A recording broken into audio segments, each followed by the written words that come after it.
अस्सलाम वालेकुम। दिलचस्प, खौफनाक और मुनफरिद कहानियों के लिए चैनल को सब्सक्राइब कर लीजिए और घंटी के निशान को दबा दीजिए ताकि हमारी आने वाली हर वीडियो का नोटिफिकेशन आपको बआसानी मिल सके। मैं रेलवे का एक मुलाजिम इंचार्ज था और जिस रेलवे स्टेशन का मैं इंचार्ज था उस स्टेशन का मैं सिर्फ नाम का ही इंचार्ज था, क्योंकि मेरे अंडर कोई मुलाजिम काम ना करता था। इसकी क्या वजह थी मैं आज तक ना समझ सका।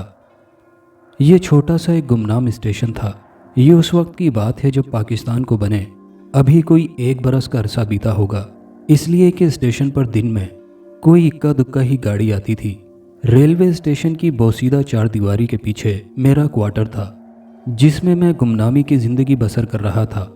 क्वार्टर क्या था, 4 दीवारी के ऊपर छत डाली गई थी बारिश के दिनों जिसमें से पानी टपकता, और उसी को मैं गुमनामी की ज़िंदगी कहता था।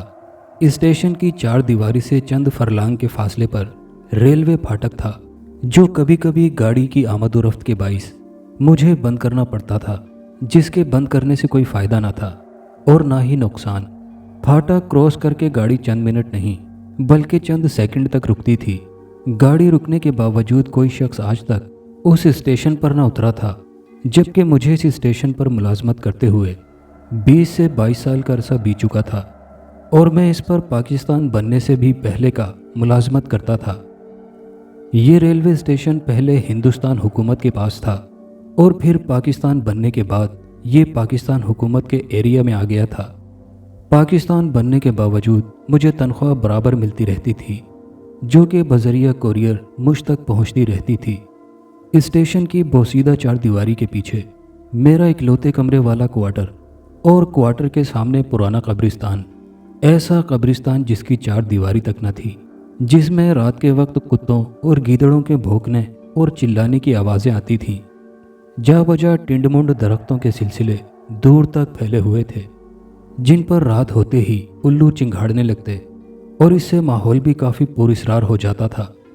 कब्रिस्तान के दाएं जानिब चटियल मैदानों के सिलसिले फैले हुए थे, जिनमें बाज़ औक़ात खाना बदोशों का कोई गिरोह आकर आबाद हो जाता तो मैदान भी आबाद हो जाते थे, तो वो भी अल्लाह की मखलूक। लेकिन काले काले हबशियों से मुझे ख़ास चिढ़ थी और उनके कभी कभी वहाँ आने से मैं किसी हद तक चिड़चिड़ेपन का शिकार हो जाता। इस बात की कोई वजह समझ ना आती थी। ज़माना कदीम था, उस दौर में आपकी ये मेट्रो बसें और दीगर ट्रांसपोर्ट ना थीं। सफ़र के लिए ज़्यादातर लोग रेल के सफ़र को अहमियत देते थे और ज़्यादातर मुसाफिर अपना सफ़र रेल के ज़रिए तय करते थे, और इसके लिए ज़माना कदीम की कोयले वाली ट्रेनें ही इस्तेमाल होती थीं। लोगों में शऊर ना था, इधर उधर की हाँकते थे मगर काम की बात एक ना करते। मेरी ड्यूटी 24 घंटे थी और इन 24 घंटों में मेरा काम यह था कि मुझे दिन में 1 बार और रात को 2 बार अपने क्वार्टर से निकलकर रेलवे ट्रैक का बोसीदा और उमर रसीदा फाटक ट्रेन की आमद के वक्त बंद और उसके चले जाने के बाद खोलना, फिर दोबारा अपने क्वार्टर में वापस आना होता और फिर लंबी तान कर सोना मेरा महबूब मशगला था। एक रात सोकर उठा तो बाहर, मतलब अपने क्वार्टर से बाहर, मुझे कुछ इंसानी आवाज़ें सुनाई दी और मैं समझ गया कि एक बार फिर वही काले काले हबशियों ने आकर पड़ाव डाला होगा। मैं अपने क्वार्टर से बाहर आया तो मेरा शक वाकई में सही निकला। वही काले काले हबशी थे जिन्होंने कब्रिस्तान के करीब खाली पड़े प्लॉट में एक बार फिर अपने खेमे गाड़ने शुरू कर दिए थे। मैं मुंह बसूरता हुआ क्वार्टर से निकला और क्वार्टर वाले कमरे की दीवार के साथ नस्ब वॉशरूम की जानिब बढ़ गया।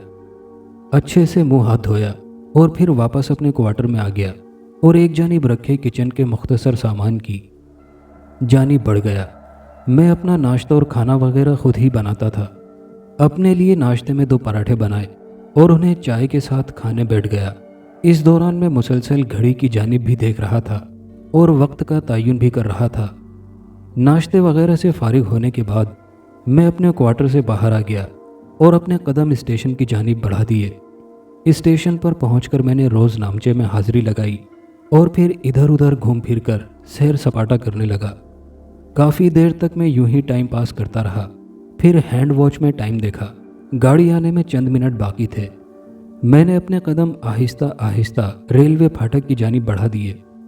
फाटक के करीब पहुंचकर मैं गाड़ी के आने का इंतज़ार करने लगा।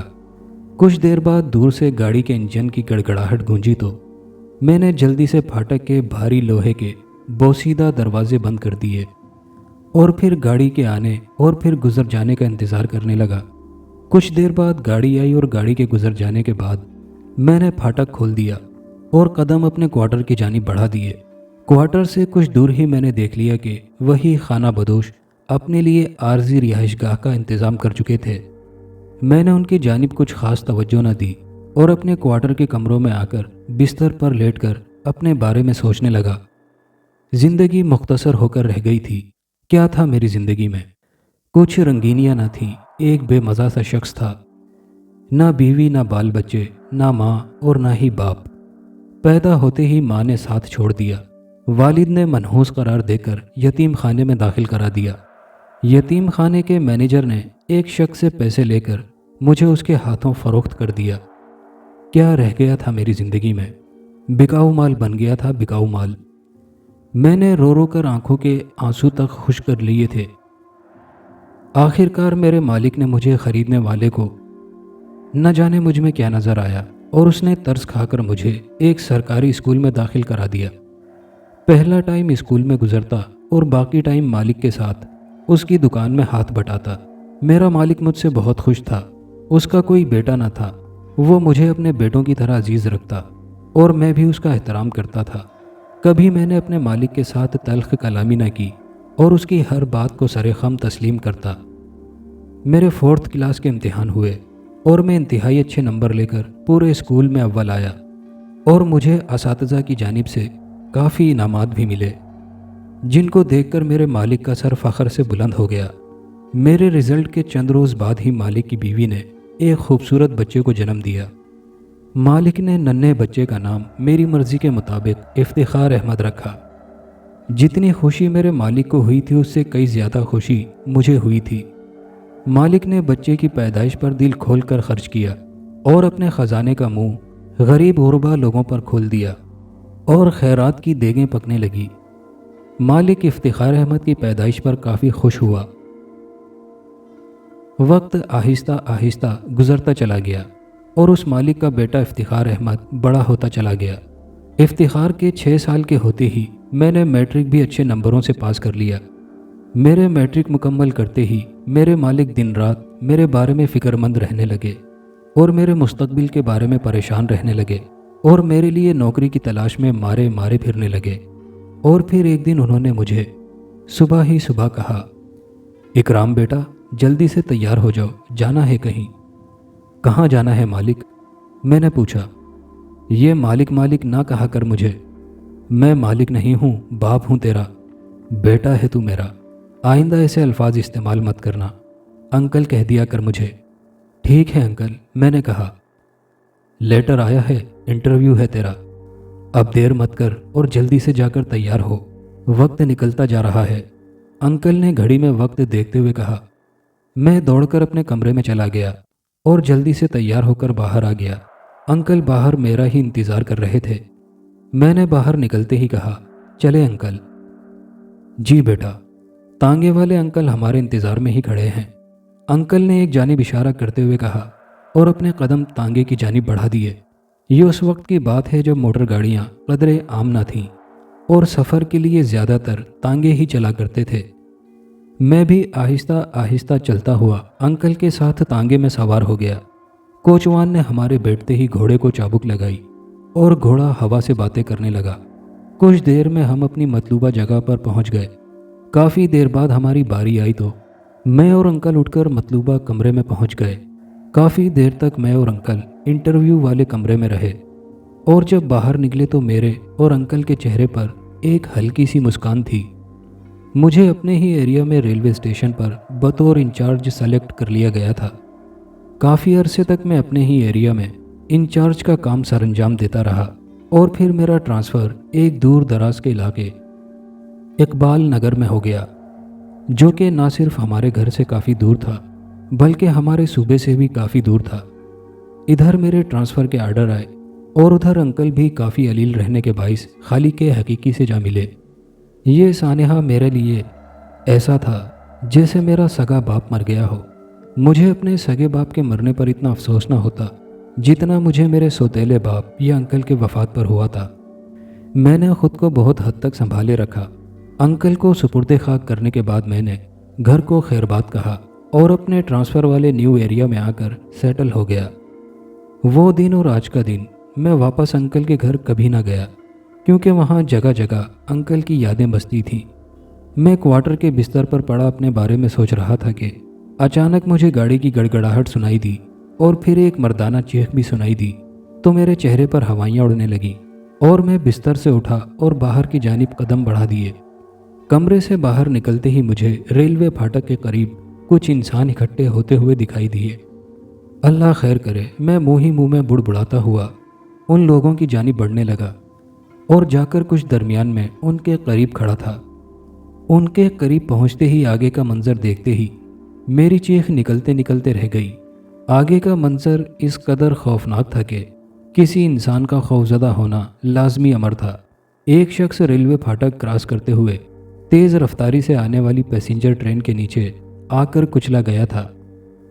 وہ شخص مکمل طور پر گاڑی کے نیچے آ کر کچلا گیا تھا، جس کی وجہ سے اس کی شناخت کرنا مشکل کام تھا۔ اس شخص کو کچلنے کے بعد ٹرین بھی پلیٹ فارم پر جا رکی اور مسافر باہر نکل کر اس منظر کو دیکھنے لگے۔ خیر، خدا خدا کر کے معاملہ نمٹایا گیا اور اس شخص کو اس وقت تک میرے پاس رکھنے کو کہا۔ نوٹس لیا گیا تھا تاکہ مر جانے والے کی شناخت کے بعد لواحقین کو سونپا جا سکے۔ اس فیصلے سے میں تھر تھر کانپنے لگا، کیونکہ ایک لاش کے ساتھ دن رات گزارنا اس قدر مشکل امر تھا۔ لیکن میری کسی بات پر توجہ نہ دی گئی اور وہ لوگ اس بات کو میری کم توجہی اور غفلت کا باعث ثابت کر کے اپنے اپنے فیصلے پر ڈٹے رہے۔ بالآخر مجھے بھی ان کے سامنے ہتھیار ڈالنے پڑے، کیونکہ ان کی بات ماننے کے علاوہ میرے پاس کوئی چارہ نہ تھا۔ معاملہ نمٹایا گیا اور مجھے اس لاش کو اپنے کوارٹر کے اکلوتے کمرے میں رکھنے کا آرڈر دے کر وہ لوگ چلتے بنے اور میں تنہا رہ کر ایک لاش کے ساتھ دن رات گزارنے کے خوف سے تھر تھر کانپنے لگا، کیونکہ ایک زندہ انسان کا ایک مردہ شخص کے ساتھ دن رات بتانا، اور وہ بھی ایسی سنسان جگہ پر جہاں پر بندہ نہ بندے کی ذات ہو۔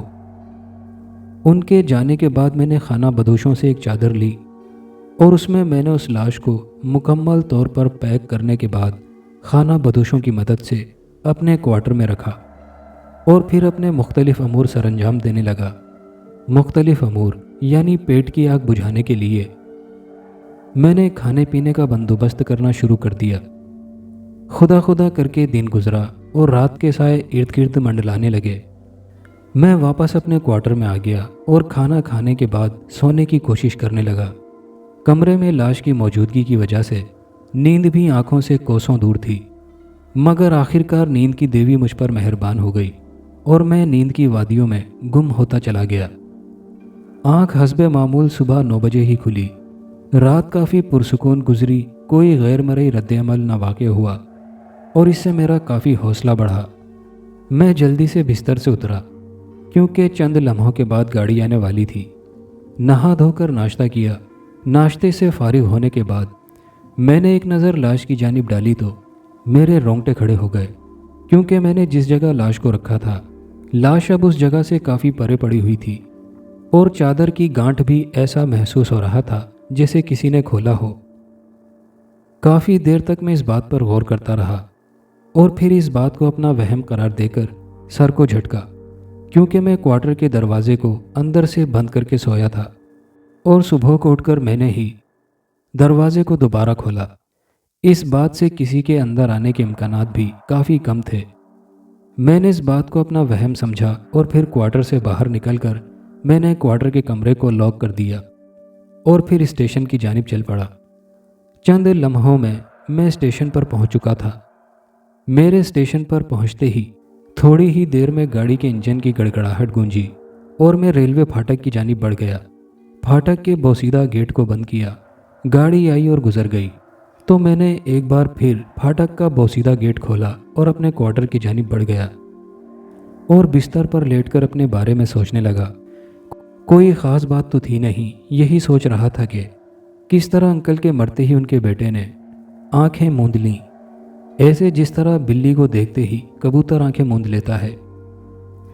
आहिस्ता आहिस्ता करके दिन गुजरता चला गया और रात की स्याही चारसू फैलनी शुरू हो गई। उस वक्त तक मैं अपने तमाम ज़रूरियात से फारिग हो चुका था और बिस्तर पर लेटा ट्रेन के आने का इंतज़ार करने लगा। खुदा खुदा करके ट्रेन आई। मामूल के मुताबिक तमाम उमूर निपटाए और क्वार्टर की जानिब बढ़ गया। क्वार्टर में दाखिल होते ही मैंने एक बात महसूस की कि वो ये कि लाश एक मर्तबा फिर अपनी जगह से काफ़ी आगे सरकी हुई मालूम हो रही थी। इस बात पर मैंने अच्छा खासा नोटिस लिया, मगर एक ही बात जहन में थी, वो ये कि क्वार्टर का दरवाज़ा बाहर से बंद था और दरवाजे के अलावा कमरे में दाखिले का कोई रास्ता भी ना था। 2 फ्रंट साइड पर रोशनदान थे और उन पर भी जाली का पर्दा पड़ा हुआ था। इस बात के जहन में घुसते ही मैंने एक बार फिर इस बात को अपना वहम समझकर सर को झटका और बिस्तर पर आकर सोने की कोशिश करने लगा। कुछ ही देर में मैं नींद की वादी में गुम होता चला गया। मुझे अपने इर्द गिर्द का कोई होश न था। मैं मज़े से बिस्तर पर ख्वाब खरगोश के मज़े लूट रहा था। काफ़ी देर तक ख्वाब खरगोश के मज़े लूटने के बाद अचानक मेरी आँख एक खटके से खुल गई। मैं बिस्तर पर उठ बैठा और अपने पसोपेश का जायज़ा लेने लगा। कमरे में बज़ाहिर तो कोई तब्दीली वाक़ई ना हुई थी, लेकिन लाश की जानिब से मेरा दिल धड़का और मेरे दिमाग में एक बात घुसी कि हो ना हो, कोई ना कोई बात तो इस लाश में है। मैं बिस्तर से उठा और मोबाइल की लाइट रोशन कर ली और लाइट का रुख लाश की जानिब कर दिया। लाइट का रुख लाश की जानिब करते ही मैं ठिठका और मेरी पेशानी पर खौफ के बल पड़ गए। मेरे मुंह से बेख्तियार निकला, ओह मेरे खुदा। मैंने लाइट को लाश की जानिब किया तो बोरीबंद लाश में हलचल मच गई और फिर बोरी में से एक मिनमिनाती हुई आवाज़ बरामद हुई, मुझे इस बोरी से निकालो, मैं जिंदा हूँ। कौन हो तुम? तुमने एक जिंदा इंसान को इस तरह बोरी में बंद कर रखा है। बाहर निकालो, मुझे बाहर निकालो। लाश को इस हालत में देखकर ही मेरा खौफ के मारे बुरा हाल हो गया। वो लाश थी और अब एक जिंदा इंसान कैसे हो सकती है? तमाम लोगों ने उसे लाश तस्वुर कर लिया था, और अगर वो लाश थी तो अब बोलने कैसे लगी? यही बात मेरे जहन में खटकी। इसके साथ कुछ और बातें भी कि शायद वो जिंदा ही हो, लेकिन कैसे? आखिरकार मेरे जहन ने इस बात को तस्लीम कर लिया कि उन लोगों ने गलती से उसे मुर्दा करार दिया हो, वो जिंदा हो और कोमा में चला गया हो। इस बात के जहन में आते ही मैं उस बोरीबंद लाश की जानिब बढ़ा और फिर उसकी बंदिशें खोलने लगा। कुछ देर में मैं इस काम में कामयाब हो गया। बंदिशें खुलते ही वो मुर्दा आहिस्ता आहिस्ता बाहर की जानिब आने लगा और फिर वो बाहर आ गया। बाहर निकलते ही मैं उसको देखकर कांप कर रह गया। वो मुकम्मल तौर पर सेहतमंद हो चुका था, जबकि हादसे के वक्त वो इस हालत में न था। लेकिन अब तो वो मुकम्मल तौर पर हशाश बशाश लग रहा था। बोरी से बाहर आते ही वो मेरे बिस्तर की जानिब बढ़ गया और उसी पर लंबी तान कर सो गया। उसने मेरी मौजूदगी को मुकम्मल नज़रअंदाज कर दिया था और मैंने इसी में ही आफियत जानी, और मैं भी दीवार के करीब पड़े सोफे की जानिब बढ़ गया और उसी पर पड़कर सो गया। मुख्तलिफ ख्यालों में खोया मैं भी नींद की वादियों में गुम होता चला गया, और अब आँख सुबह से पहले खुलनी ही ना थी।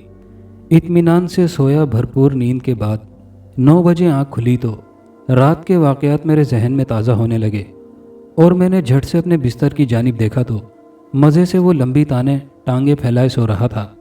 मैंने उसे जगाना मुनासिब न समझा और फिर अपने और उसके लिए नाश्ता बनाने लगा। नाश्ता बनाने के बाद मैंने उसे नींद से जगाया तो वो हड़बड़ा कर उठ बैठा और मुझे घूर कर देखने लगा। मैंने उसे अपनी जानिब घूरते हुए देखा तो कहा, नाश्ता तैयार है जनाब, तनावुल फरमा लीजिए। इसकी ज़रूरत नहीं, उसने बेरुखी से जवाब दिया। कौन हो तुम? मैंने सवाल किया। एक बेबस आदमी ज़िंदगी का सताया हुआ। गाड़ी के नीचे किस तरह आए? खुदकुशी थी या? मैंने फिक्रा धोड़ा छोड़ दिया।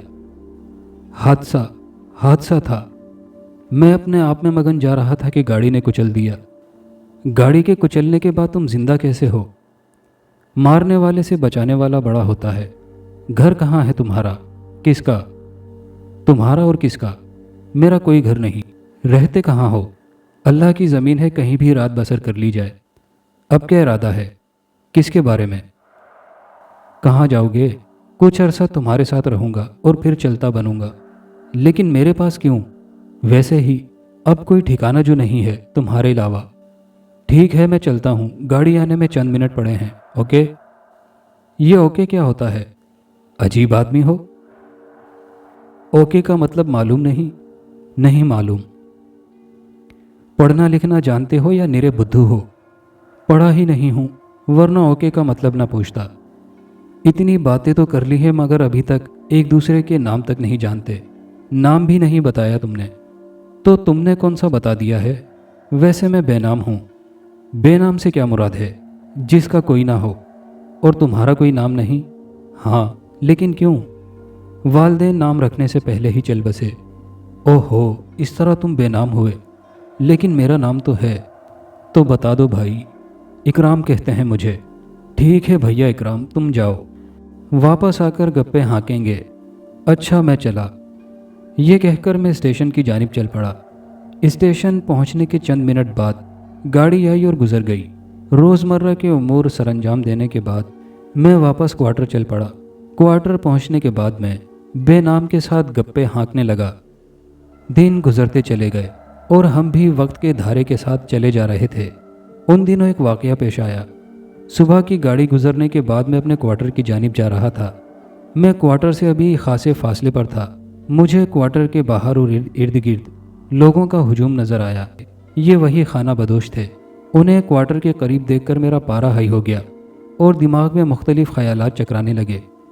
ویسے ان خانہ بدوشوں کا میرے کوارٹر کے باہر اور ارد گرد کیا کام تھا؟ کوارٹر کے قریب پہنچنے کے بعد یہ راز بھی کھلا کہ خانہ بدوشوں کا ایک فرد اپنے قبیلے سے کافی وقت سے غائب تھا اور وہ لوگ بھی اسی کے بارے میں مجھ سے معلوم کرنے آئے تھے۔ کوارٹر میں میرا بے نام ساتھی بھی موجود تھا، لیکن انہوں نے شاید اسے نظر انداز کر دیا تھا۔ وہ کوارٹر کے باہر کرسی پر آرام سے بیٹھا حقہ پینے میں مگن تھا۔ میں نے ان کے سوالوں کے مختصر جواب دیے اور ان سے جان بچائی۔ ان سے جان چھٹی تو میں اپنے دوست کے قریب آ گیا اور اس کے قریب ہی پڑی چارپائی پر بیٹھ گیا۔ مختلف موضوعات پر بات چیت ہوتی رہی اور وقت گزرنے کا احساس تک نہ ہوا۔ یہ دن بھی گزر گیا۔ روزمرہ کے کام معمول کے مطابق جاری تھے۔ دوسرے دن ایک انہونی سی بات ہو گئی۔ خانہ بدوشوں کی جھوپڑیوں سے تھوڑی دور ایک لاش ملی تھی اور وہ اسی بد نصیب خانہ بدوش کی لاش تھی جو چند روز قبل غائب ہوا تھا۔ خانہ بدوش کی لاش ملتے ہی ان کی جھوپڑیاں ماتم کدہ بن گئیں اور وہاں سے چیخو پکار سنائی دینے لگی، اور پھر وقت گزرنے کے ساتھ ہی ان کو قرار آتا چلا گیا۔ اس دوران میں نے ایک بات خاص طور پر نوٹ کی کہ وہ یہ کہ میرے دوست نما مہمان کے چہرے پر خاصی سرخی آ گئی اور وہ ایک دو دن میں تازہ دم نظر آنے لگا۔ کچھ عرصے تک وہ اسی کیفیت سے دوچار رہا اور پھر آہستہ آہستہ اس کے چہرے سے خون کی سرخی بھی زائل ہونے لگی۔ میں نے اس بات کا ذکر اس سے کیا تو اس نے جسمانی کمزوری کا کہہ کر بات کو ٹال دیا اور میں بھی اس کی باتوں میں آ گیا اور اس کیفیت کو جسمانی کمزوری سمجھ کر اس بات پر زیادہ توجہ نہ دی۔ دن گزرتے رہے۔ ایک دن ایک اور منحوس خبر سننے کو ملی۔